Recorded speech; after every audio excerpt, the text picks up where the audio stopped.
The 80s, possibly the best decade of all time. Big hair, spandex, and big hits.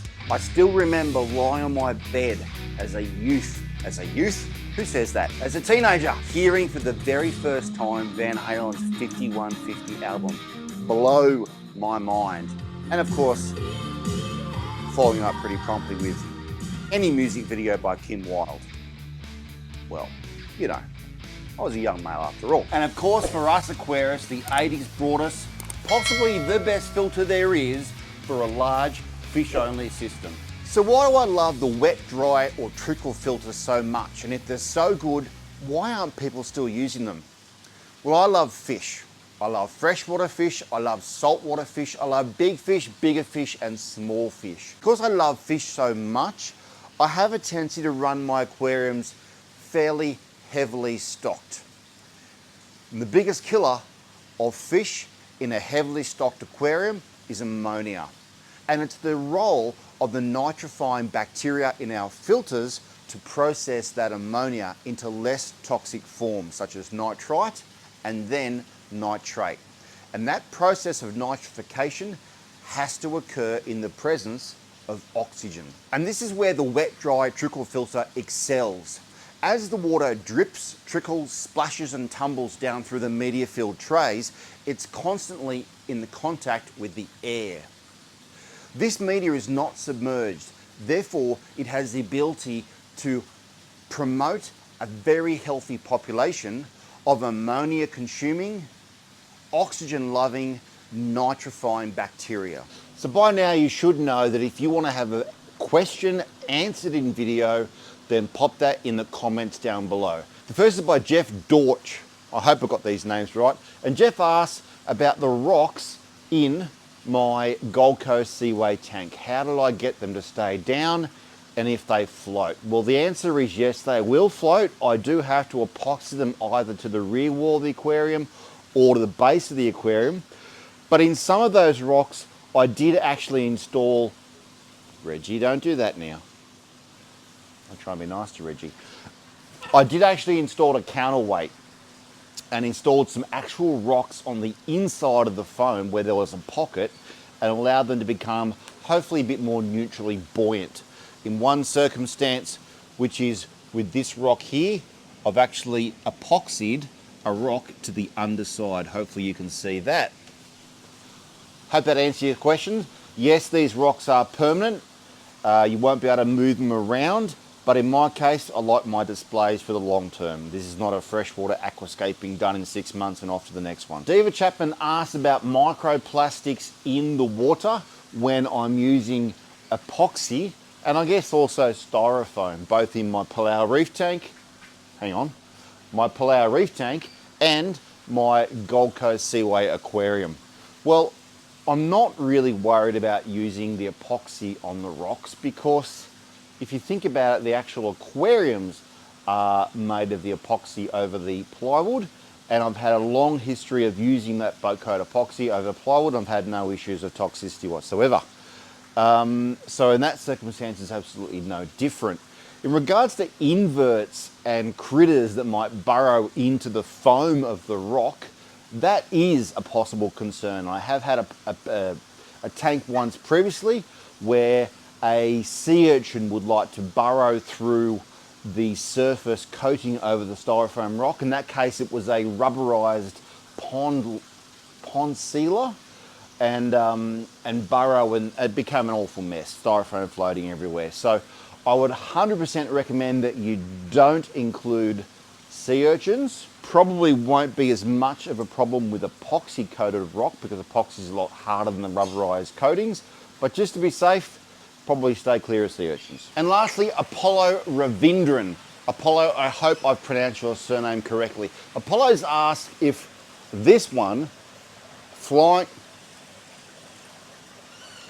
who flies all around the shed tends to have a habit of pooing into my fish tanks, and am I concerned about, I guess, the pollution that comes with that? Well, Apollo, as you can see, I do have his set branches mounted around the shed, And the funny thing about cockatoos, I guess probably most birds, maybe not seagulls, is that they don't tend to poo when they're flying. However, yes, bird brain does have a tendency to make a dump and potentially get it into the fish tanks. So I'm certainly going to have to rethink the position of some of the actual timber perches that are around these sheds, because that space over beyond my garbagey mess is going to house that 6-foot rack for a bunch of freshwater species tanks, you might say, alongside my saltwater species tanks. And guess what? There's a perch right above it. I love the way the wet-dry trickle filter is such an easy filter to DIY or build yourself. In an era of fish keeping that sometimes seems like it's very heavily focused on gear, equipment and technology, it almost seems like the days of being able to build a useful bit of gear yourself are long gone. But not so with the wet-dry trickle filter. Any old tank, tub or trough, a return pump and some cheap inexpensive crates, and you've got yourself a very effective nitrifying filter. One thing I like to do with any sump style filtration system is make sure I install a freshwater top-off system. And for me, being an old timer and not being so fancy, I prefer a mechanical float valve compared to a ATO system. So what this does mean, however, is I've got to drill this glass tank to fit this male thread and bulkhead through it. Now, drilling glass tanks is not that hard. It's not that scary. What you're going to need is a cordless drill. You're going to go really slow. You're going to need a diamond encrusted hole saw, and you're going to need a source of water. You can actually do a bit of a dam of putty and fill it with water, but I like to have a continual flow of water to wash the glass dust away. You can also start the process by actually making yourself a bit of a template and a bit of a guide out of some foam or some plywood, but you can also do it by actually starting the hole on a 45 and then gradually straightening it up.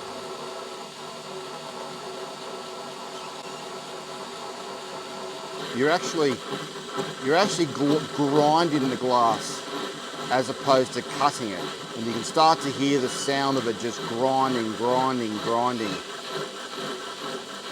It's important to keep the actual site clear of the glass dust, because that's just going to fill up the actual score mark and choke the actual diamond encrusted hole saw from doing its job properly. Don't be tempted to push, and don't be tempted to go too fast. When you start to see the drips going through the inside, you know that you're almost through. Now's the time to go nice and steady. Control the drill. You don't want it to catch.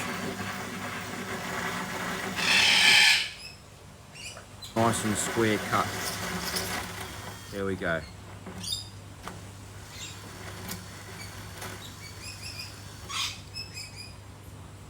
When you position your float valve, you must leave enough running space above the position of the float valve to accommodate the drain back volume that occurs from the aquarium when the power's turned off like it is at the moment. I estimated with my aquarium I would have about 160 litres drained back to the sump from this 2,000 litre aquarium. The other thing you want to keep in mind is you want to have enough depth below, enough running depth below the actual level of the float valve, because that'll be the running level where the float valve is, so that your return pump doesn't suck air. Bugger. The return pump I'm using is a trusty old Laguna Max Flow 16,500 litre return pump. So it's obviously just so powerful that it wants to vortex and suck that air. So there's a little solution just to get the suction line down lower. One thing that's good to note is that when the system is actually not running, to mark on the sump the height of the water. And that means that when you do a water change and the system's not running, you can actually fill the water up to this point, and you know that you haven't overfilled your aquarium or underfilled. So when we're talking about doing filtration for tanks, that's really important because let's face it, I love my fish and I love to feed my fish. Come check this out. This is my chest freezer for both dog food and fish food, but it's currently absolutely full of frozen seafoods, blended seafoods, octopus, more octopus, some dog food, a little bit of refreshment, whole fish. So all these really whole ingredients are really important for feeding my fish. Now those seafoods in my freezer are fantastic sources of food for my aquarium fish, but I do like the convenience of a pellet also. And Frenzy Fish Feeds down in Tasmania, Australia is my pellet of choice. Don't be scared of the concept of fish meal. All seafoods must be made into fish meal before they can get made into a pellet. But it's the quality of that fish meal and the whole ingredients that's made into the fish meal that's important. Don't forget to use the discount code Aussie Aquarist at checkout in capitals. What are you doing, bird brain? And you'll get 10% off your order, 10% off an already fantastically priced fish food with free delivery Australia-wide. That's frenzyfishfeeds.com.au. Lastly, I love how easy it is to maintain the wet, dry or trickle filter.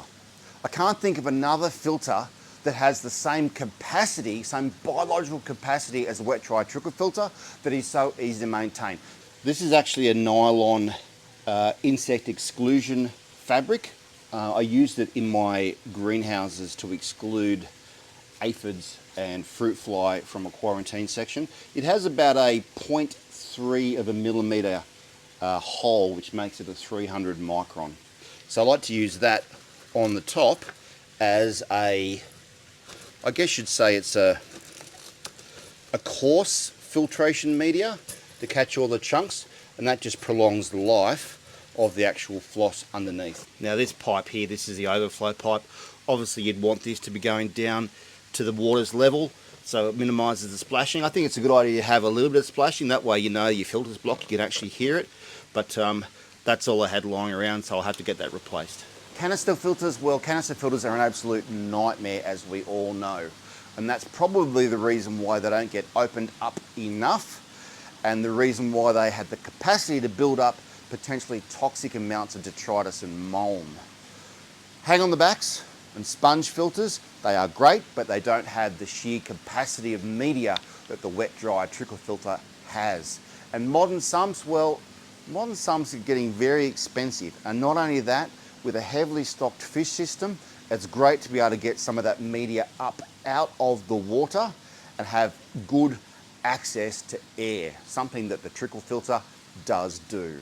One thing I do is drill a couple of holes just above the water level in my return line, especially if you bring your return line down low underneath the water level, like I've done just here. Because what will happen when the power goes out is that it will back siphon all of that volume of water down into the sump, and the sump will overflow. You don't want that, so you want a siphon break, and that's what those little holes are for. The water level is going to rise up a little bit. It's going to obscure those holes, so you're not actually going to be having that water coming out. However, in the power outage, as the water starts to drop, those will suck air before water and break the siphon, so you won't get a giant mess all over the floor. So I hear you asking, if the trickle filter is so good, why aren't people still using it? Well, it is, and they are. Koi and pond keepers often use some form of wet dry filter, and so do many of the monster and Aussie native keepers, which are still accepting of the DIY methods. The biggest community of fish keepers to turn their back to the wet dry filter was the marine crowd. The hobby shifted focus towards mixed reef and especially coral keeping. Animals that are less tolerant of high nitrate levels and ones that benefit from the process of denitrification in their filter. It's going to get a little bit sciencey right now, but bear with me. Denitrification is the final process in the nitrogen cycle, where nitrate is converted to nitrogen gas by anaerobic bacteria. And this is something that the traditional wet, dry or trickle filter doesn't allow. There's way too much dripping through air and splashing of water to foster anaerobic bacteria. And hence the reefing community turned their proverbial butts to the wet, dry trickle filter. But I believe there is still a place for the wet, dry or trickle filter in our hobby today.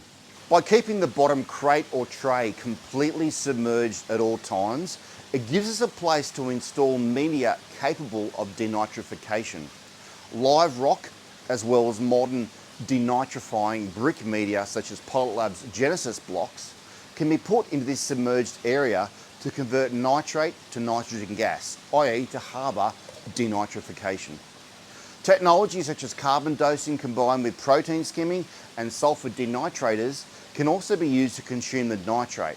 So with the wet dry filter now installed on my Gold Coast Seaway aquarium, the only thing left to do is to wait overnight for the water to clear up, and I can bring across that crate full of seasoned biological media, and then I can bring all the fish across as well. So if you'd like to see me stock this aquarium in one day, meet my old fishy friends and find out some plans for some new fishy friends, then I suggest that you subscribe to the Australian Aquarist YouTube channel. Don't forget to tick that bell notification, because that will alert you about that video which is coming up next.